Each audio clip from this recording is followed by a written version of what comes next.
नमस्कार आई आणि बाबांनो. लाखो लोक लहान मुलांसाठी हे प्रोडक्ट विकत घेतात. पण खरंच या प्रोडक्टची तेवढी गरज आहे की फक्त पैसे वाया घालवण्याचा एक प्रकार आहे? तर बघूया आजच्या व्हिडिओत. नंबर 1. लहान बाळ रात्री झोपले म्हणजे बेड ओला करणारच. सकाळी गादी उन्हात टाका. पण यावर सोल्युशन म्हणजे रोज डायपर घालणं हे पण चुकीचं आहे. त्यासाठी ड्राय शीट. हे एकदा गादीवर टाकलं म्हणजे गादी वाचली. सकाळी बेडशीट धुण्याचं टेन्शन वाचलं. तर माझ्या मते प्रोडक्ट इम्पॉर्टंट आहे. नंबर 2. दुधाच्या बॉटल्स. त्याच्यामध्ये 2 प्रकार आहे, स्टील आणि प्लास्टिक. स्टीलच्या बॉटलचे आपले फायदे, प्लास्टिकच्या बॉटलचे आपले फायदे. स्टील बॉटलमध्ये तुम्ही डायरेक्ट गरम दूध टाकू शकता. दुसरा काही विचार येणार नाही. तसं प्लास्टिकच्या बॉटलमध्ये जर का दूध गार करून टाकलं तर ट्रॅव्हलिंगला आणि मुलाला हातात पकडण्यासाठी इझी टू यूज होईल.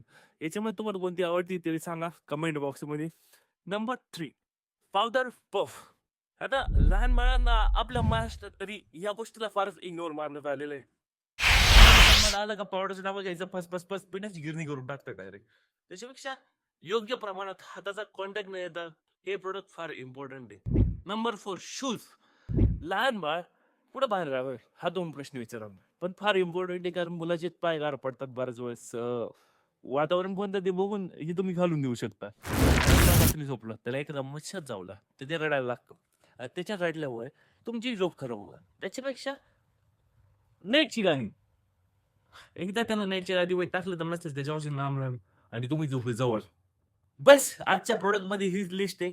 उद्याच्या व्हिडिओत सांगतो की काय प्रोडक्ट आहे जे विकल्यानं फार जात आहे पण त्यांची फारशी गरज नाही. तर भेटूया उद्याच्या व्हिडिओ. तोपर्यंत सबस्क्राईब करा चॅनलला आणि सांगा मला की तुम्हाला लिस्टमध्ये अजून कोणत्या गोष्टी बघायच्या आहेत. तर भेटूया नेक्स्ट व्हिडिओमध्ये. तोपर्यंत